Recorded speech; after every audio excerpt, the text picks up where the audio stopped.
बिस्मिल्लाहिर्रहमानिर्रहीम। अस्सलाम वालेकुम दोस्तों, नई वीडियो में खुश आमदीद। दोस्तों, पहली बार तुर्की में ज़लज़ले के पीछे हार्प टेक्नोलॉजी के इस्तेमाल करने के शवाहिद सामने आ गए। ज़लज़ले से पहले नीली रोशनी किस बात का इशारा करती है, जबकि ज़लज़ले से पहले अमरीकी सफारतकारों का तुर्की से निकल जाना, बहुत बड़े बड़े सवालात और अहम तरीन हकायक सामने आ गए हैं।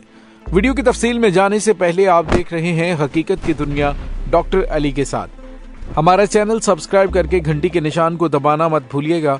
इस वीडियो को ज्यादा से ज्यादा फेसबुक, व्हाट्सएप और सोशल मीडिया पर शेयर जरूर करें। शेयर और लाइक करने के साथ साथ कमेंट बॉक्स में पाक फौज जिंदाबाद, पाकिस्तान पाइंदाबाद और पाकिस्तान के गुमनाम हीरोज को सलाम का नारा कमेंट जरूर कीजिएगा।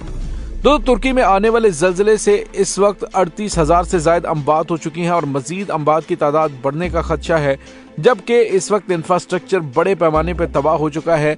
लेकिन पहली मर्तबा र्यूमर से हटकर कुछ ऐसे शवाहिद सामने आ रहे हैं कि जिससे पता चल रहा है कि तुर्की में ये जो ज़लज़ला आया है, ये ज़लज़ला कुदरती नहीं बल्कि टेक्नोलॉजी के जरिए लाया गया, वो टेक्नोलॉजी जिसको हार्प टेक्नोलॉजी कहा जाता है।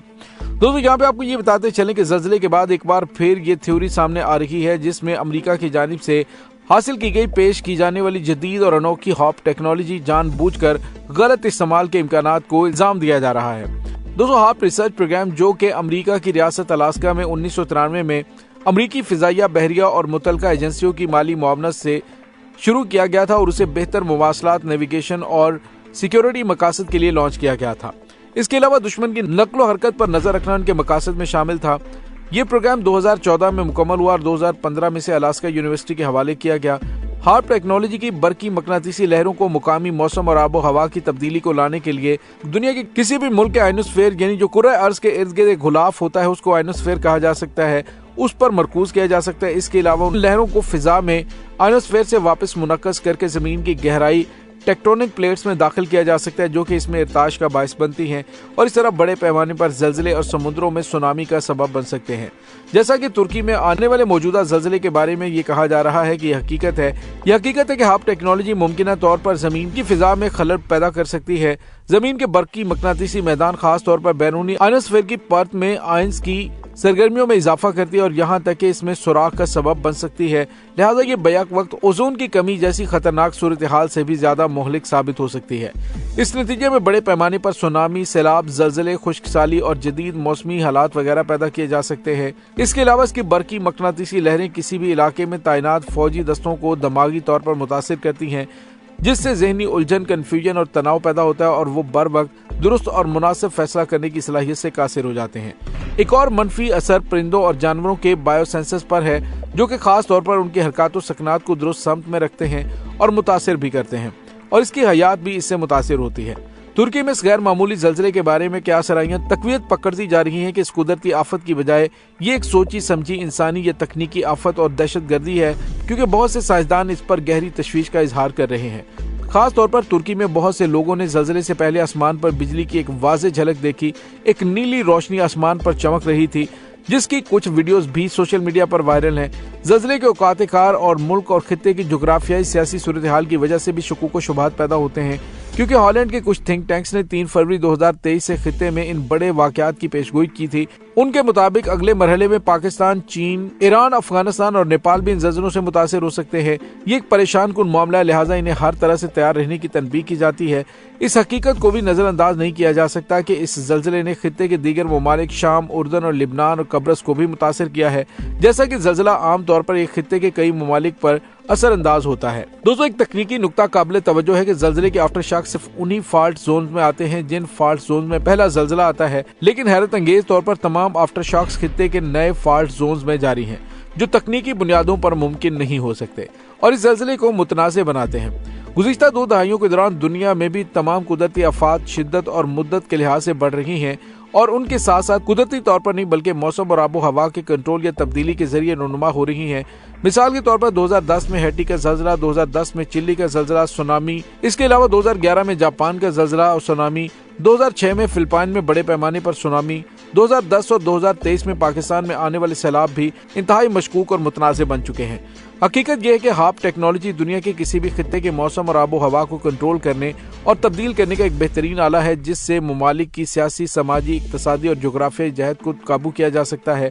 लिहाजा यह बड़े पैमाने पर तबाही का ज्यादा ताकतवर हथियार हो सकता है। ये 5th जनरेशन और साइबर वारफेयर से ज्यादा मोहलक हथियार है। इस वाक़े की गैर जानिबदार तहकीकात मुख्तलिफ तहकीकाती एजेंसियों के जरिए मुकम्मल तहकीक की जानी चाहिए और अगर ऐसा साबित होता है तो हर सतह पर इसकी मजम्मत की जानी चाहिए और मुस्तकबिल में इनको रोका जाना चाहिए। दुनिया इस टेक्नोलॉजी की दहशतगर्दी से ज्यादा गैर महफूज हो रही है, जबकि ये ताकत सिर्फ एक हाथ में मौजूद है। इससे पहले कहीं बहुत देर ना हो जाए, मुसावात और बराबरी की सतह पर पायदार अमन और इंसानी तरक्की के लिए ताउन और बकाए बाहमी के सुनहरी उसूलों को फरोग देना इंतहाई जरूरी हो गया है। दोस्तों, यहाँ पे बहुत बड़े बड़े सवालात ये भी पैदा हो रहे हैं कि अगर ये तुर्की में आने वाला जल्जला कुदरती था यानी अल्लाह की तरफ से था, तो फिर अमेरिका के सफीरों को कैसे पता चला जो दफ्तर बंद करके वापस अपने वतन चले गए। तो दोस्तों, इससे बहुत सारे शकूक व शुबहात पैदा हो रहे हैं। ये जल्जला कुदरती नहीं था बल्कि इसको लाया गया है। दोस्तों, यहाँ पे आपको ये भी बताते चलेंगे 8 अक्टूबर 2005 के बाद जब पाकिस्तान की पूरी शुमाली पट्टी को भयानक जल्जले ने मुतासिर किया, तो बाज मुहिब्बे वतन दानिशवरों ने अपने कॉलमों में अमेरिका पर इल्जाम लगाया कि उन्होंने हाप टेक्नोलॉजी की मदद से ये जल्जला पैदा किया था और अपने इस इल्जाम की तरदीद में उन्होंने लिखा कि आजाद कश्मीर के कुछ देहातों में जो जल्जले के मरकज के करीब थे, मुकामी लोगों ने जल्जले से एक रात पहले आसमान पर अजीबो गरीब रोशनियां देखी थी। ऐसा ही 2008 में चीन के मुकाम पर और 2010 में हैटी और चिली के हलाकत खेज जल्जलों के बाद भी कहा गया। लेकिन जापान में इस तरह के मुशाहिदात 2060 से अब तक मुतअद्दिद बार जल्जलों से पहले किए जा चुके हैं। ऐसा ही एक मुशाहिदा कनाडा में भी 1988 के एक ताकतवर जल्जले से पहले हो चुका है। इसके अलावा 17 जनवरी 1995 के बाद जापानी शहर कोबे से ऐसी 23 इत्तलात रिकॉर्ड पर हैं जिनमें लोगों ने सफेद, नीली और नारंगी रोशनियां देखने के बारे में बताया। ये रोशनियां सतह जमीन से लेकर तकरीबन 200 मीटर बुलंदी तक फैली हुई थी, जबकि 1 किलोमीटर से 8 किलोमीटर जितनी वसी थी। इन मुशाहिदात के सिर्फ चंद घंटों बाद ही कूबे में 6.9 शिद्दत का एक खौफनाक जल्जला आया था, जिसके बायस 5,500 से ज्यादा अफराद हलाक हुए थे। अब ये कहा जा रहा है कि जल्जले से पहले इन पुरस्रार रोशनियों की साइंसी वजह ये मालूम हुई है कि शदीद जल्जले से पहले ज़ेरे ज़मीन मौजूद चट्टानें शदीद दबाव का शिकार होती हैं, जिसकी वजह से वो पेजो इलेक्ट्रिक चट्टान में तब्दील हो जाती हैं। पेजो इलेक्ट्रिक वो मादे होते हैं जो मैकानिकी दबाव यानी कि मैकेनिकल स्ट्रेस पड़ने पर बरकी वोल्टेज पैदा करते हैं, और अगर उन्हें बरकी वोल्टेज का सामना हो तो ये फिर एक इलेक्ट्रिक पावर पैदा करते हैं। और माहिरीन का कहना है कि जल्जले के मुकाम पर ज़ेरे ज़मीन मौजूद चट्टानें जो आम हालात में बरकी नहीं होती लेकिन इंतहाई शदीद दबाव में मुब्तला होती, तो उनमें भी बरकी वोल्टेज और बरकी मकनातीसी मैदान जन्म लेते हैं। यही वो बरकी वोल्टेज और बरकी मकनातीसी मैदान है जो जल्जले वाले मुकाम के ऊपर वाक़े कुर्रा हवाई तक पहुंचकर उसमें आयंस की तादाद में अचानक इजाफा कर देते हैं और बारीक जर्रात का आपस में और दूसरे न्यूट्रल जर्रों के साथ अमल इन पुरस्रार रोशनियों का सबब बनता है, जो कि ताकतवर जल्जलों से पहले आस पास के आसमान में देखी जा सकती है। दोस्तों, दूसरी जानिब आपको ये भी बताते चलें कि ऐसा तो अमेरिका की जानिब से जवाब पैदा किया जा रहा है ताकि आसमान पर नजर आने में उस नीली रोशनी के हवाले से शुकूक व शुबहात पैदा ना किए जाएं। दोस्तों, बहरहाल मामलात कुछ भी हैं, ये मामला काफी ज्यादा बिगड़ता हुआ मालूम हो रहा है, क्योंकि पाकिस्तान में भी जो सैलाब आया है उस सैलाब के हवाले से कोई पेशगी इत्तलात नहीं थी। मामूली नौयत का सैलाब तो आ सकता था, लेकिन इतने बड़े पैमाने पर सैलाब कैसे आया, इसके बारे में भी शुकूक व शुबहात है कि पाकिस्तान को बहरानों से दोचार करने के लिए और अफगानिस्तान में अपनी शिकस्त का बदला लेने के लिए पाकिस्तान को इन तूफानों से तबाह करने की कोशिश की गई है। यानी एक तरफ पाकिस्तान के अंदर मुआशी और सियासी अदम इस्तेहकाम और दूसरी तरफ पाकिस्तान के अंदर ये मुसीबतें, और आने वाले दिनों में पाकिस्तान के लिए बड़े पैमाने पर जल्जले की भी पेशगोई की गई है, जिससे साबित होता है कि कहीं न कहीं कुछ दाल में काला जरूर है। दोस्तों, इस तमाम सूरत हाल के बारे में आपका क्या कहना है, कमेंट सेक्शन में अपने ख्यालात का इजहार जरूर कीजिएगा। इंशाल्लाह बहुत जल्द मिलते हैं एक नई वीडियो में, तब तक के लिए अपना बहुत सारा ख्याल रखिएगा।